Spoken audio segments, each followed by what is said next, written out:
दोस्तों नमस्कार, स्वागत है आप सभी का एक बार फिर से। चलिए जानते हैं राजस्थान की ताज़ा खबरों को। लेकिन उससे पहले अगर आपने अभी तक इस चैनल को सब्सक्राइब नहीं किया तो सब्सक्राइब कर लें, जिससे कि आपको राजस्थान की ताज़ा खबर रोजाना मिलती रहे। सबसे पहली खबर, राजस्थान में भाजपा विधायकों की लग सकती है लॉटरी। पार्टी लोकसभा का चुनाव लड़वाने की कर रही तैयारी। संसद के शीतकालीन सत्र के समाप्त होते ही पार्टी के केंद्रीय पदाधिकारी की बैठक होने वाली है, जिसमें इस बारे में विस्तृत चर्चा की जाएगी। हाल ही में 5 राज्य के विधानसभा चुनाव में भाजपा का उस राज्य से जुड़े बड़े नेताओं का चुनाव मैदान में उतारने का प्रयोग सफल रहने के बाद अब पार्टी इसे लोकसभा चुनाव 2024 के चुनाव में भी आजमाने जा रही है। लोकसभा चुनाव में भाजपा के कई राज्यसभा सांसद, विधायक, विधान परिषद सदस्य, पूर्व मुख्यमंत्री और पार्टी के पदाधिकारी भी चुनाव मैदान में उतरने वाले हैं। अगली खबर, राजस्थान चुनाव में हार पर कांग्रेस के लिए अप्रत्याशित और चिंता का विषय। पी चिदंबरम ने कही बड़ी बात। कांग्रेस के वरिष्ठ नेता पी चिदंबरम ने हाल ही में राजस्थान विधानसभा चुनाव में पार्टी की हार को अप्रत्याशित और चिंता का विषय बताया।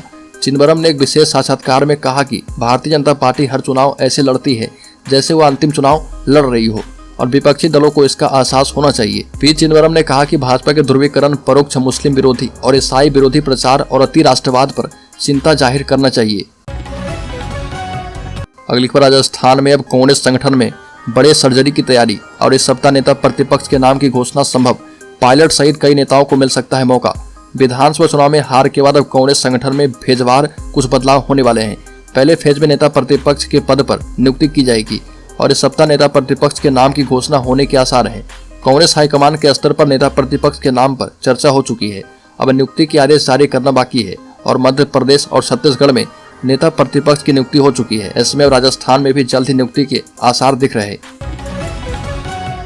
बड़ीकर गोगामेडी के हत्यारों को कोर्ट में पेश करेगी एनआईए। हथियार पहुंचाने वाला एसटी सीटर अभी भी फरार है।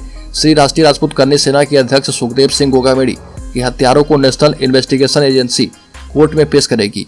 पुलिस ने गोगामेडी की हत्या करने वाले 2 शूटर रोहित राठौड़ और नितिन फौजी के साथ ही उसका सहयोग करने वाले आरोपी को पकड़ा है।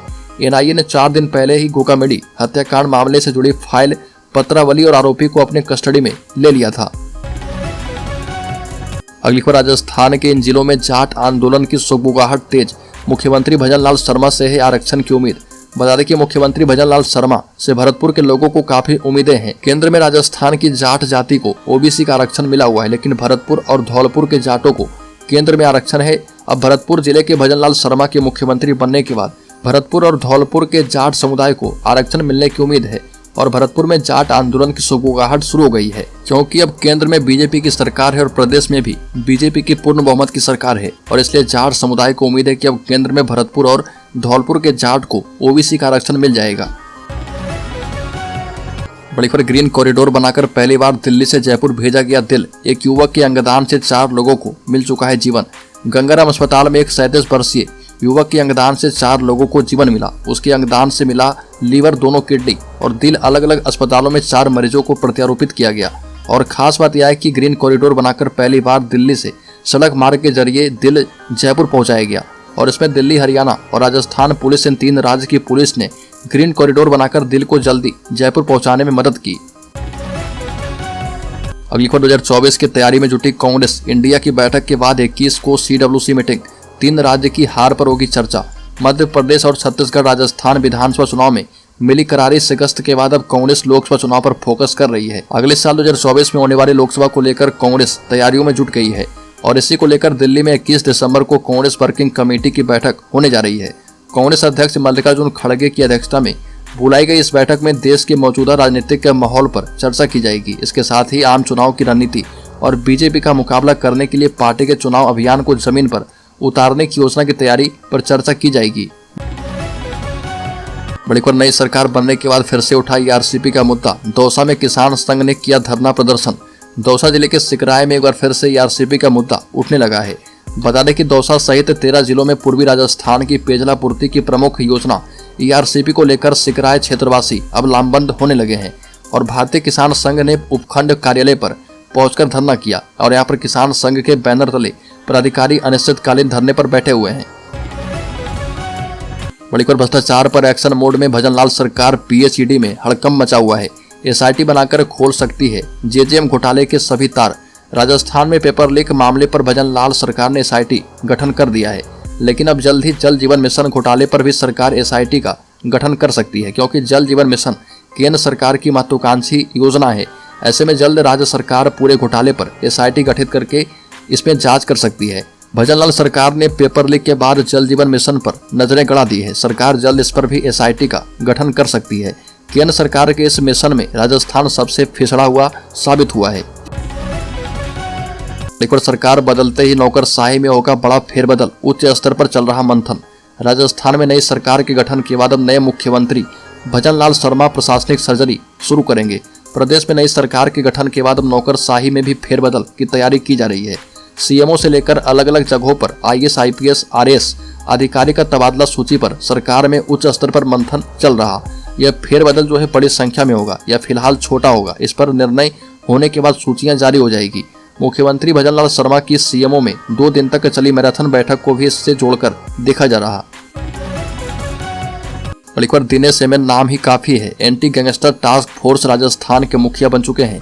राजस्थान में शपथ ग्रहण के बाद के कुछ घंटों के बाद ही सूबे में गैंगस्टर्स पर अंकुश लगाने के लिए एंटी गैंगस्टर टास्क फोर्स के गठन की घोषणा के बाद अब इसे अमली जामा पहना दिया गया है और इसकी कमान राजस्थान पुलिस के तेज तर्रार दबंग वरिष्ठ आईपीएस ऑफिसर दिनेश एमएन को सौंपी गई है।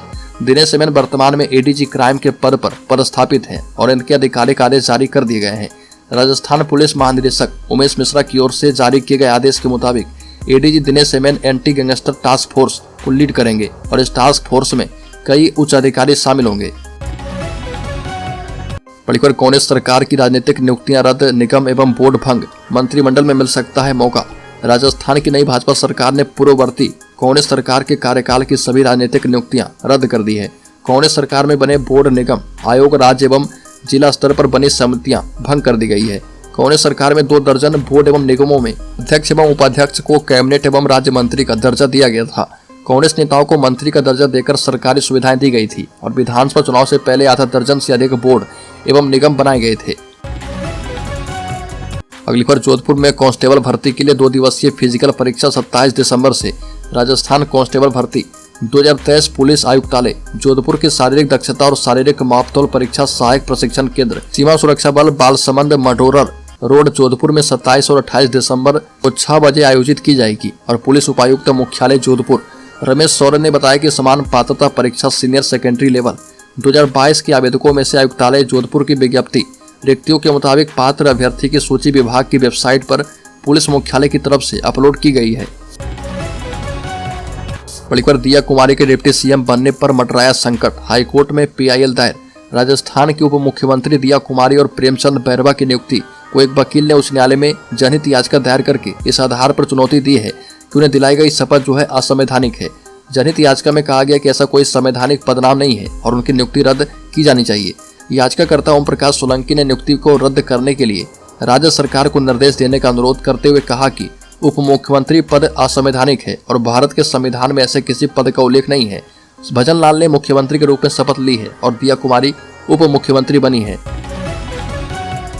अगली खबर, राज्य के दौसा जिले में स्कूल जा रही 13 साल की नाबालिग को अगवा करके युवक ने किया सामूहिक दुष्कर्म, 1 दिन तक बंधक बनाया। राजस्थान के दौसा जिले में एक नाबालिग से गैंगरेप का मामला सामने आया। आरोपियों ने 8वीं कक्षा में पढ़ने वाली छात्रा को अगवा करके सामूहिक दुष्कर्म किया। आरोपी 24 घंटे तक छात्रा को बंधक बनाए रखे और फिर एक पेट्रोल पंप के पास छोड़कर फरार हो गए। पीड़िता ने मंडवारी थाने में आरोपी के खिलाफ केस दर्ज करवाया है। पीड़िता ने मंडवारी थाने के आरोपी के खिलाफ केस दर्ज किया है और लालसोट अतिरिक्त पुलिस अधीक्षक रामचंद्र नेहरा ने बताया कि 13 साल की पीड़िता छात्रा 8वीं कक्षा में पढ़ती है। बड़ी खबर, राजस्थान में योगी आदित्यनाथ की राह पर चले भजनलाल। राजस्थान में भी अवैध मीट कारोबारी के खिलाफ कार्रवाई।